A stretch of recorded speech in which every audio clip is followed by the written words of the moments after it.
pada malam itu di Mina, di tenda-tenda. Tapi pangeran tentu beda dong tendanya sama rakyat jelata kan. Tapi malam itu dia sumpek. Akhirnya keluar tuh si pangeran, anaknya raja. Terus dia melihat ada bukit batu yang gelap. Nggak tahu dia juga kenapa. Apa yang mendorong dia pengen naik ke atas bukit itu malam-malam. Dia cuma bawa handphone, nggak bawa apa-apa. Sampai di atas, kaget dia. Ngeliatin ada satu kakek-kakek tua. Manusia, bukan setan, bukan jin, bukan malaikat. Tahu nggak kakek-kakek itu bilang apa?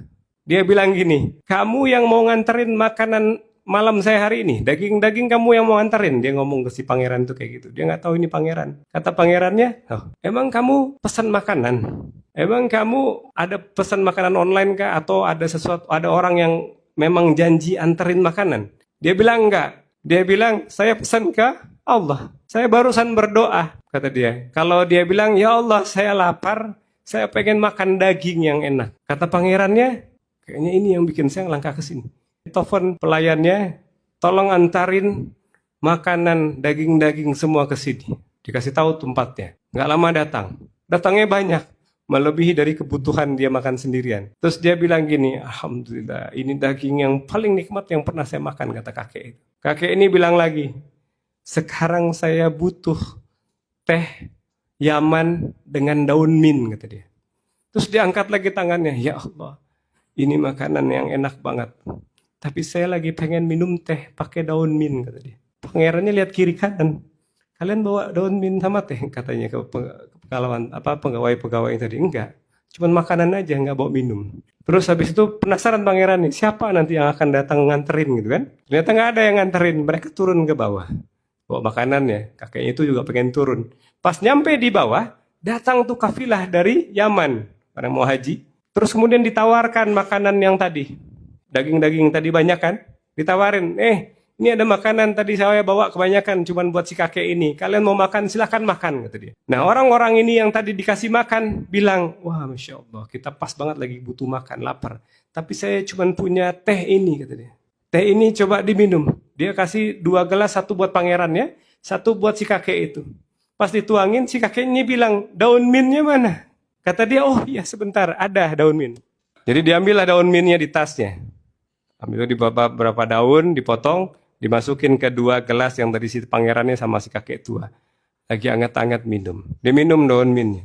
Terus si pangerannya bilang gini, Masya Allah, selama ini saya hidup di istana, belum pernah menemukan teh ketemu daun mint itu, yang kayak gini ternyata rasanya enak banget, kata dia. Kakeknya kemudian bilang, selesai, terima kasih. Dan dia bilang kayak gini yang ketiga. Saya ngantuk, kamu pulanglah sana, kata kakeknya. Saya mau tidur, kata kakeknya. Dia duduk di batu-batuan. Terus dia doa lagi. Ya Allah, saya nggak bisa tidur nih di atas batu. Saya mau tidur di kasur yang ada bantalnya. Pangerannya lihat lagi kiri kanan. Siapa nih nanti yang akan anterin kasur dan bantalnya buat si kakek ini? Nggak lama, datang tuh mobil dari pemerintahan Saudi, kerajaan-kerajaan, ngegelar tuh kasur-kasur, ada belasan kasur. Untuk yang kafilah-kafilah Yaman tadi yang baru datang. Di luaran kayak gitu. Kakeknya bilang, saya boleh tidur di sana nggak? Oh iya boleh, silakan. Akhirnya dia tidur tuh di kasur yang ada bantalnya. Tidur semua. Dan belum selesai. Dan luar biasanya lagi, diangkat lagi tangannya si kakek ini. Pangeran ini mau pulang nggak jadi-jadi deh. Dia lihat nih kakeknya. Doa apa lagi dia? Kakeknya angkat lagi tangan dan dia berdoa. Ya Allah, panas hari ini. Memang kita kemarin haji itu lagi musim panas. Ya Allah, kirimkan angin dingin, katanya. Dan nggak lama kemudian, saksinya siapa? Semua orang yang ada di sana dan pangeran ini. Kemudian datang tuh angin dingin. Jadi dingin kayak AC pada malam hari itu di titik itu. Akhirnya tidur dia. Pangeran ini ngapain coba kira-kira? Dia buru-buru lari balik ke tendanya. Dia teleponin semua ulama-ulama di Saudi. Dia tanya, ini ada siapa sini? Ini manusia atau bukan? Ulama yang dengar cerita itu buru-buru juga pengen tahu siapa ini orang. Datanglah 2 ulama besarnya Saudi kemarin. Bertiga sama pangeran itu buru-buru balik lagi ke tenda tempat si kakek itu tidur. Ketemu nggak kakeknya? Ketemu lah, kan manusia. Bukan cerita dongeng ini, bukan malaikat. Ketemu dia sama bapak kakek tadi. Terus kakeknya bangun. Udah mendekati subuh. Dia mau sholat malam. Dia bilang, saya mau wudhu. Pangerannya nanya, saya mau tahu kamu ini sebenarnya siapa? Kata pangerannya. Saya dari tadi penasaran kamu itu siapa. Kata dia, saya hamba Allah, kata dia. Hamba Allah biasa sama seperti kalian semua. Pangerannya dibilang sama seperti kalian semua, nggak ridho dia. Dia keluarin kartu nama. Dia bilang, saya pangeran. Ini dua ulama besar, emang kamu nggak tahu? Katanya orang ini, saya tahu. Kalian adalah hamba Allah, sama seperti saya, nggak ada bedanya. Kata pangerannya, kalau nanti, nih kartu nama saya pegang, kalau nanti kamu butuh apa aja, karena kamu orang soleh kata dia, kamu butuh apa aja, tanya ke saya, minta ke saya. Sama dia dikembaliin lagi tuh kartu nama. Kata dia, saya nggak butuh kartu nama kamu, saya nggak punya handphone juga. Kalau saya butuh apa-apa, saya tinggal minta ke Tuhan kamu. Tuhan kamu dan Tuhan saya. Jadi saya nggak punya urusan sama manusia di dunia ini. Urusan saya cuma sama Allah, kata dia.